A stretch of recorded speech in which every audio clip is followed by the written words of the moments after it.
Good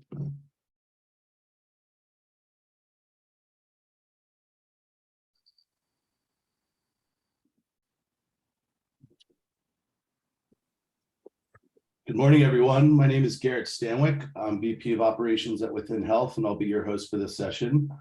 I'm honored to introduce you to our moderator and panelists for our opening panel today, and we'll be discussing the role of community in eating disorder recovery. Our moderator today will be Jessica Cantor. Jessica is a freelance journalist and communications expert specializing in healthcare, human rights, and international relations.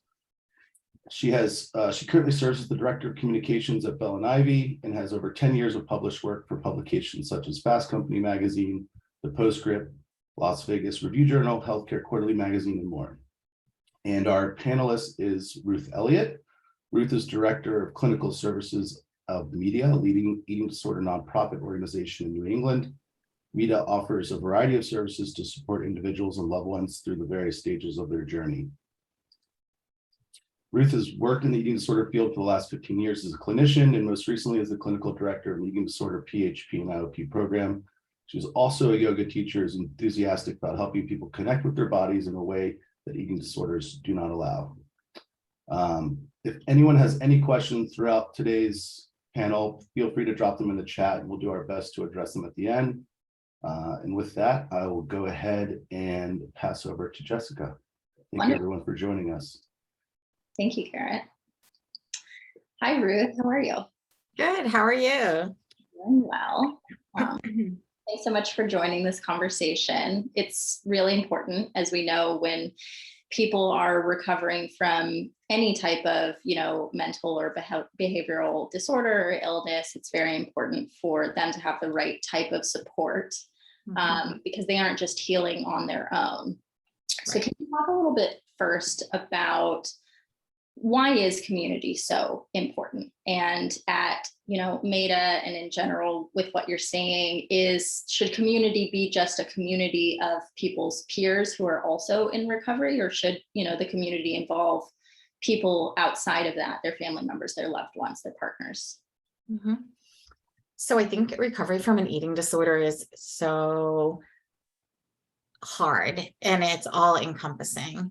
And I know that recovery doesn't happen in this this small bubble. And in fact, I think the more isolated that people are when they're trying to recover, the harder it is for them to recover. So I think the community is really important.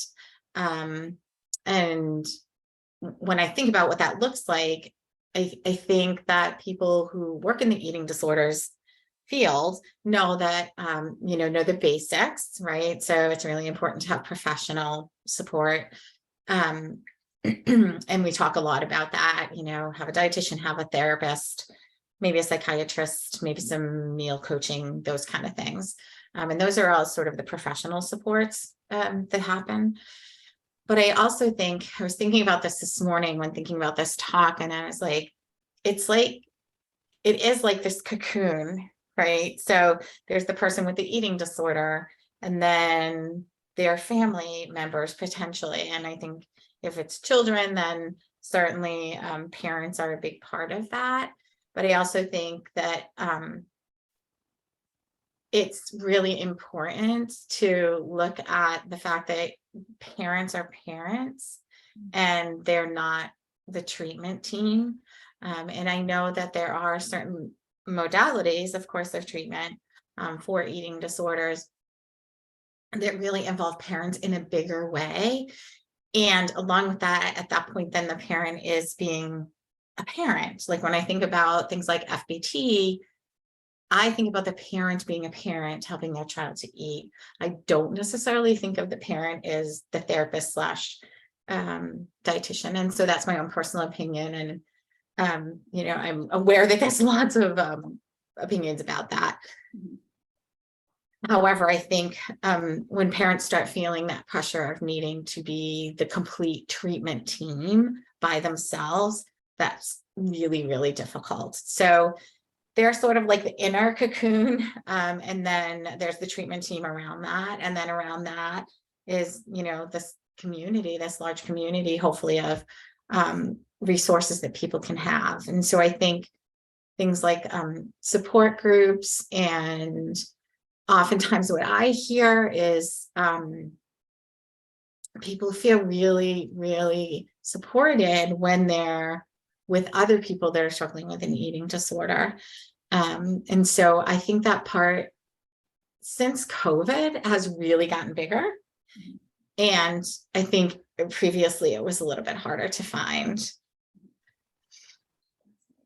So in general, though, if someone, is coming out of treatment and doesn't have, say, for instance, that large outer cocoon community, is this something that they should immediately be going to find, even when they're, trying to juggle all these other things, relationships with their parents or their partners going through treatment? How important is it to build that community at the offset right after treatment? I think it's really important. Having worked in higher level of care, we know that for example, when people are in a higher level of care, where they are is so supportive. Every single day, their life is sort of built around recovery. And then there's that shift when they come back home, and they're living their life and doing some of those things. And it can feel really lonely. And it also can feel really hard to do the things that they need to do. So I feel like when somebody is especially leaving treatment at a higher level of care, that's really important to have some things in place. Now, there's a lot of options out there, so it's so dependent on the person and what feels right for them. I think in the world of that we live in now, there's so much like social media and online things and supports and ways to get it. So on some level, it feels a little bit easier to connect to some of those things. I think the hard part of that is really making sure that what people are connecting to is going to be helpful and not harmful. So wherever someone is, where they're getting treatment, like that's a great resource, I feel like, for the person who's leaving to have, because that hopefully that person, that professional person can be like, let's talk about what some of those resources are that you could use that are a little maybe less well known, right? Like what's going to help you the most in your recovery, and then start talking about drop-in groups, for example, or even things during COVID, there were a lot of like lives being done on Instagram around a lot of things. And that got such positive feedback from the eating disorder community and people struggling with eating disorders. And so a lot of those things have continued to go. So I think that they can be a good support. I think, one thing I think about is when we look at other fields, if we look at addictions, for example, I always think about AA. And for the longest time, because I've been doing this work for a long time, I was like, why do we not have those kind of things for people with eating disorders? And SATs started to come to fruition. And then it's been, Eating Disorders Anonymous and those kind of community supports. But, I think being able to live your life in recovery, like making that an important part of your living, even when you're not in treatment, is really important. I also look at, community as things like if somebody is either very spiritual or very religious, like perhaps finding, a religious home, meaning a church or something like that, whatever works for that person, I think can also be very supportive. It's like it takes a community to help people recover. So you're not going to recover in a little bubble, I guess, is what I'm saying in a really long way. It's like as long as, someone finds the support that they need. And most oftentimes that is a community of other people who either have eating disorders or are in that world. But they could also find community in other places. So you mentioned online, and you brought up a really great point that, it's 2022, the world is connected in a way that obviously it never has been before. You can, see what's going on across the world in live time. Right. there's a lot more people who are interacting online, and there's a lot more content about very specific niches. But when you aren't online, you can very easily run into, content about diet culture and people who are fat phobic and other things that are extremely harmful to someone who is recovering from an eating disorder. So what do you tell your clients when you are, teaching them about how to find community online when they can't necessarily find them in person? How do you navigate them? Sure. So for me personally, as a clinician or as somebody who runs groups, things like that, when that conversation comes up, I have kind of like a list of online things that I know for sure, because I've sort of checked them out myself, are quote unquote safe for recovery. It's sort of like you have to be a private investigator these days when it comes to social media. And I laugh about that because I do feel like if I'm working individually with somebody and they say, oh, I found this dietitian and I want to go see this dietitian. Honestly, the first thing I do is if I don't know that dietitian, like I'm looking that person up. I think our eating disorder world has exploded in terms of really talking about how important it is to find providers that work from a health at every size perspective and, fat positivity and all of these things. And so I think if someone's working in the eating disorders field and that's not something that they're sort of practicing by, that I think can sometimes be very harmful. I also think that there are sort of these there's almost like this covert language that can sometimes happen online. And so, I call them fat phobia in disguise, or, dieting in disguise. And it can be really, really hard to figure that out. But, I will say to people, if you decide to follow this, I don't know, this Instagram person who says that they're all about recovery and they're doing what they need to do, really pay attention to the language. Is everything about, health or eating clean or, using exercise for compensation, excuse me, all those kind of things. Lots of times there's these conversations that are like, it's not a diet, it's a lifestyle. I think we kind of know that, right? And we know that there's lots of ways to spin it and twist it. And that's probably a whole workshop all on its own. So really, I think helping people become really educated sort of consumers and to trust themselves. I do feel like people with eating disorders they do kind of have this inner knowing, right? This inner knowing of oh, that didn't sit well with me, right? So pay attention to that. I think we get so used to not doing that because we think that, oh, this person's told me I should do this, and so I should do it. Well, trust your inner knowing. And so I think that's a piece of it as well. And even having said all that, I think on the flip side, the other piece that's really important is if you find yourself in a place where you're like, oh, well, I thought this was really good support for me, but I'm realizing that it's not, helping people to have the skills to be like, I'm going to pull away from this. It's okay to pull away from this. So I think it's a blessing and a curse all in the same. But I think there are now many, many more resources online that are very positively recovery focused, and working with people of all genders and BIPOC people and all of the populations. So I want to actually shift back the conversation to something that you said a little bit earlier about, family being a large role, loved ones being a large role in community. So my background is very heavily in addiction treatment.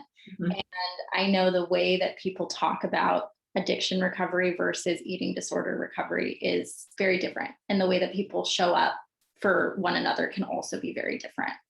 And in general, you know, again, in 2022, the world is more inclusive. They are trying really hard to say the right things, use the right terminology, be more empathetic and accepting. But eating disorder can, you know, that world can be very scary because you don't want to accidentally trigger someone. So what are some ways that family members and loved ones who, you know, don't necessarily have years of experience of their loved one going through, you know, treatment, how can they be successful in their support of their loved one? Right. I think language is really important with all of this. And so I think it's so easy to get focused on the things that, especially I think parents get focused on in recovery. Meaning if somebody has to weight restore, it's really easy to start getting sucked into that and like using this as this sort of black and white marker that things are better. However, obviously for the person who's in recovery, that's not helpful. And so I will say to people, okay, well, let's, you know, the one place that you're probably always going to get in trouble with somebody who's struggling in recovery will be if you start to talk about the way that their body looks or their body size. And I think because it's, there's a book out there, and I don't know, I think this is appropriate to put it out there. But there's this book out there that somebody told me about years and years and years ago. And it's called, Honey, Does This Make My Butt Look Big? And so basically what the book is all about is like, it's very sort of sexist and it's written for men, about like what you should never say to your wife. And so it goes through and it's very comical. It's a kind of a funny book, but very real, right? Because there are questions that people can ask or someone in recovery will ask, and they will ask. There is never going to be a right answer to that question. Right. So it's sort of like learning how to shift away from like sort of those kind of conversations, really being able to respond in a way that's more curious as opposed to answering. So if someone says, do I look like I've gained weight? Right. We would not want a parent probably to respond and say, yes, you do. Right. And that's like super obvious. Some of the other things that come up all the time is when people are coming back into, you know, their real life, or they've come home from treatment and their loved one or their supports are like, you look so great. Instantly, that person's like, I've gained weight. I know that that's why they're saying that. And so there's just some sort of nuances like that to sort of think about like, how's that going to be perceived by the person who's in recovery? I like to say to people like, oh my gosh, there's a light in your eyes right now, which is fairly benign, I think. And it doesn't talk about body size and it doesn't talk about, you know, that they look good or better. Because all those words carry other things with them. And people are very sensitive. On the flip side of that, we live in a very, very diet culture world. And there's all the time. You would have to live basically under a rock with headphones on in a cave to avoid some of what happens out in society, the conversations, the, you know, weight loss and all those things. And so I think helping people to, and this is a little bit on over here, I guess, but helping the person who's recovering to be able to cope with some of that, because we can work as hard as we can and take all the people in their life and say, you know, here's the conversations to stay away from, here are the things not to say, and it's going to happen. And so then what do you do? Right. And I also think that people who live in this society unknowingly, because that's the way it is, will kind of fall into sometimes these sort of diet culture traps and, you know, all the things that also kind of go along with that. So I guess in answer to your question, what I would say is stay away from like the way the person's body looks, those kind of conversations. Ask them how they're feeling.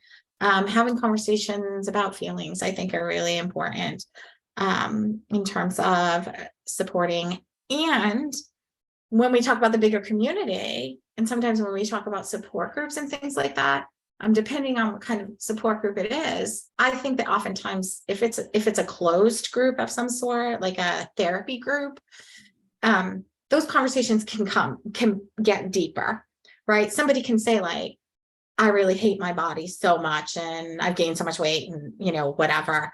And the people in the group are going to be like, yeah, I feel the same way. And I think it's the same way. And that can be supportive in a different kind of way. And do you recommend loved ones, family members join a support group for family members and loved ones of people with disorders? And what are, are they going to be learning this type of terminology and those things, or is it more education based, or is it going to be more support for them so that they can show up for their loved one even stronger? I think anyone who is supporting someone with an eating disorder should be in therapy themselves.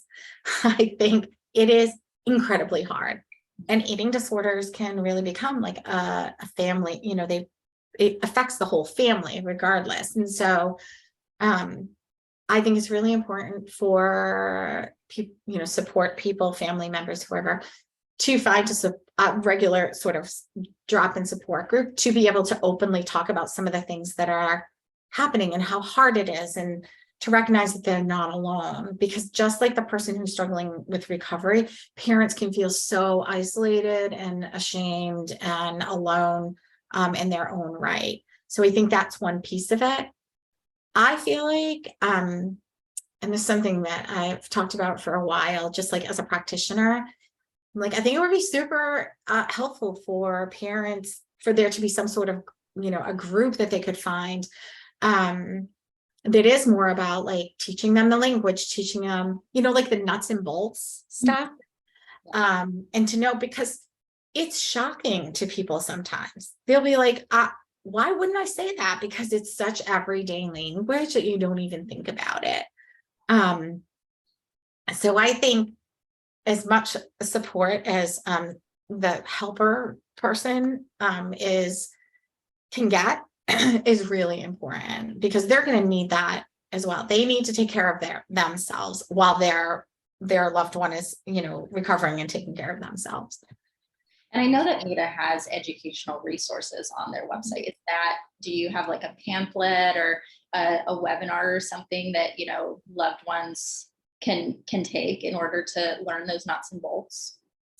So we, right now, what we are offering is we do have a drop-in family and friends support group. Excuse me. And that happens once a week, and it's run by a clinician.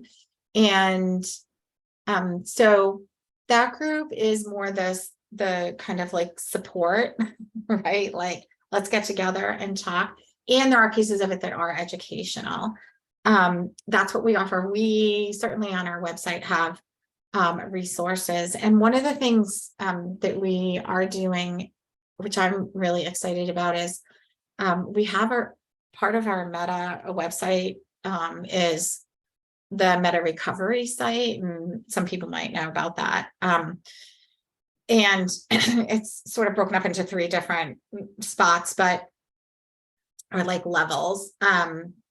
But for all levels, there's forums in which people can type in, right now it's people who struggle with an eating disorder, I have a problem, or, this is what's going on, whatever's happening day to day, there's different categories.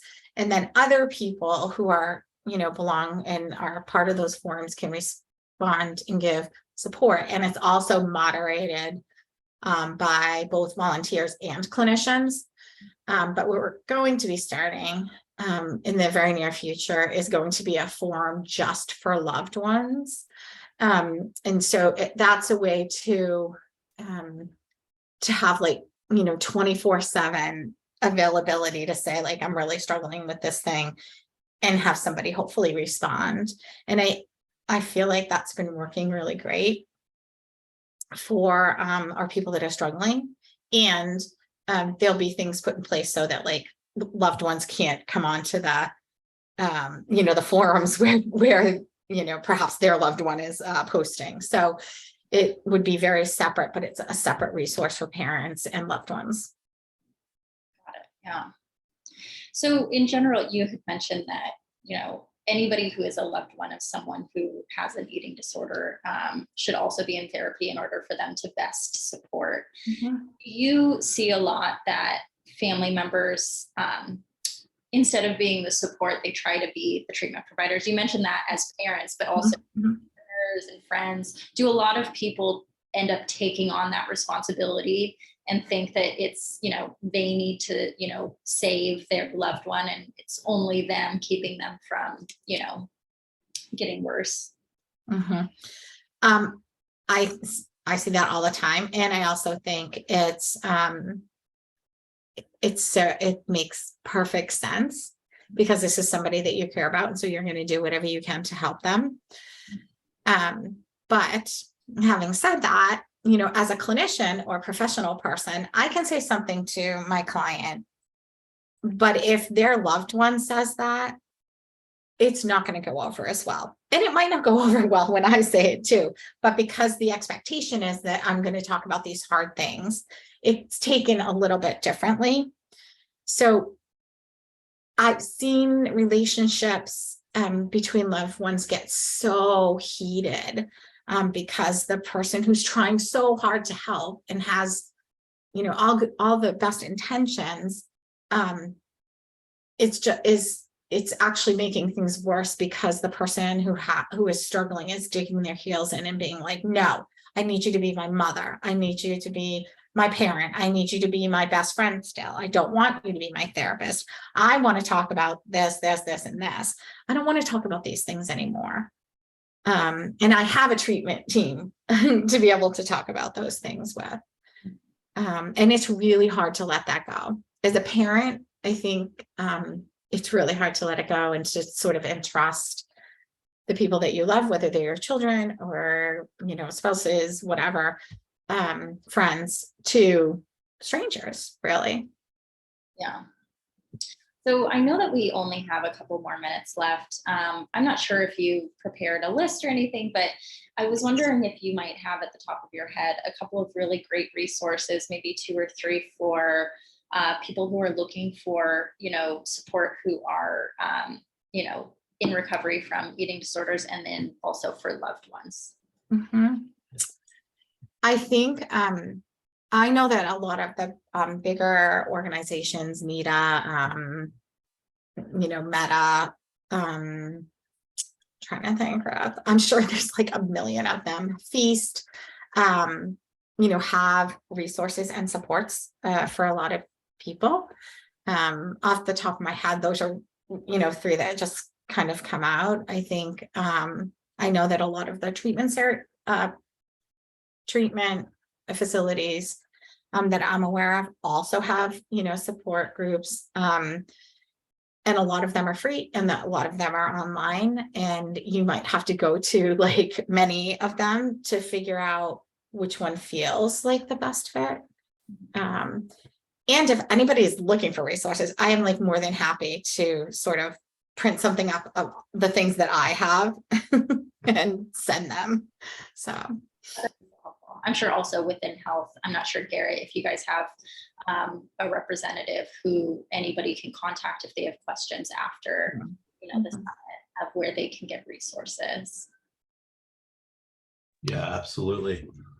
Well, I think that concludes our opening session today. I would like to extend a big round of applause to Ruth and Jessica for getting us started.